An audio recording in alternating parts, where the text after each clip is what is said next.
Hey everyone, welcome back to starlight rituals. तो आज हम फिर से क्विक रीडिंग करने वाले हैं। और ये रीडिंग उन लोगों के लिए है जो करंटली किसी ब्रेकअप से निकल रहे हैं या किसी लॉस ऑफ रिलेशनशिप से निकल रहे हैं। तो उनके लिए है कि आप अभी करंटली कैसा फील कर रहे हो और या आपको क्या करना चाहिए टू फील बेटर। तो कोई भी ऐसे लोग जो रेजोनेट करे, जो लोग थ्रू अ ब्रेकअप निकल रहे हैं, ये रीडिंग उनके लिए है। तो लेट्स सी।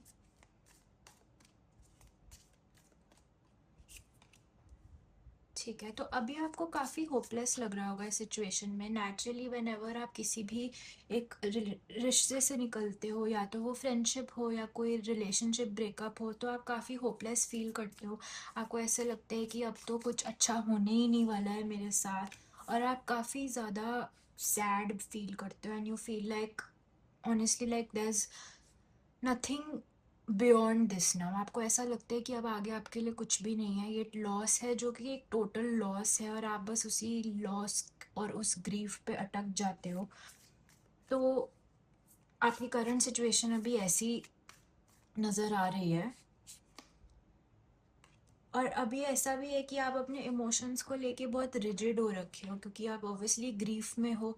तो आपको बस एक वो हो गया है कि अब ये ऐसा ही मैं फील कर रहा हूँ या कर रही हूँ, और मैं ऐसा ही फील करती रहूँगी। So that's how you are feeling right now.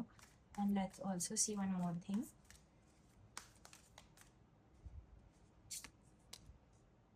ठीक है, क्योंकि आप अपनी लाइफ में अपने रिलेशनशिप्स में बहुत एफर्ट डालते हो और आप काफ़ी ज़्यादा उन लोगों के लिए करते हो, बट आपको एक्चुअली में रेसिप्रोकेशन उतना नहीं मिलता है जितना आप किसी के लिए करते हो।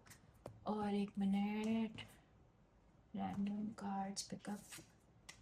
Yes, and you also long reciprocation, you have a longing for reciprocation. तो मे बी ये ब्रेकअप हुआ है, बट आपको उस हिसाब से एक वो नहीं मिला, एक कह लो क्लोजर नहीं मिला आपको। और आप लॉन्ग करते हो फॉर दैट रेसिप्रोकेशन, जो कि नहीं मिलता तो आप काफ़ी अपसेट हो जाते हो।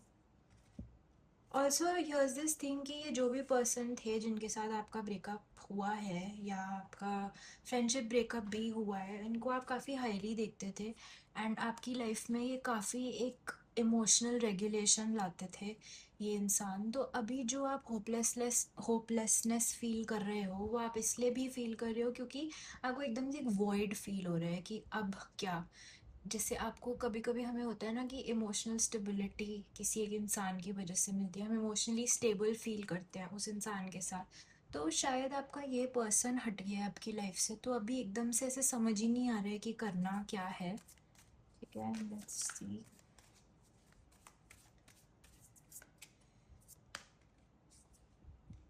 ओके, तो यही है एट द एंड कि इट्स, अपने आप को समझाओ कि it's not the end and there is room for a lot of new relationships, new feelings आगे फ्यूचर में भी। तो अभी अगर आप एकदम से शट डाउन हो गए हो, तो just understand that this is a phase and this is not permanent, and gradually you will come out of this, there will be healing. And फिर जो हीलिंग आएगी ना, वो आपको ये समझाएगी कि एक डार्क टाइम के बाद एक ब्राइट टाइम जब आता है, तो आपको उसको वैल्यू करना लाइफ बहुत अच्छे से सिखा देगी। And life is beautiful, but you just cannot see it right now. So just, wait for the time, like when you heal and when you bounce back. और मैं आपको ये भी बताना चाहती हूँ, जैसे आपको longing है for reciprocation, I would also like to tell you that you need to close this chapter completely, because again we have the page of cups. So the page of cups also tells us कि हाँ, आपकी तरफ कुछ ना कुछ new love interest जो आपके लिए बेटर होगा वो ज़रूर आएगा, और जो इंथुजियाज़म आप चाहते हो कि आपके साथ एक रिलेशनशिप में रेसिप्रोकेट हो, आपको वो मिलेगा। अभी नहीं है ऐसा, बट है, क्योंकि आप बहुत क्लियर हो कि आपको क्या चाहिए, तो वो आपको मिलेगा। And I just want to give you one guidance, let's C.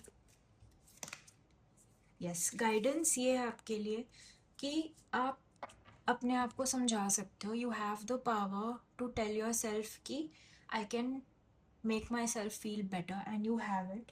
And you also need to move on, because it is very high time, it is high time that you move on, because you've understood that something was not for you and it was removed for you.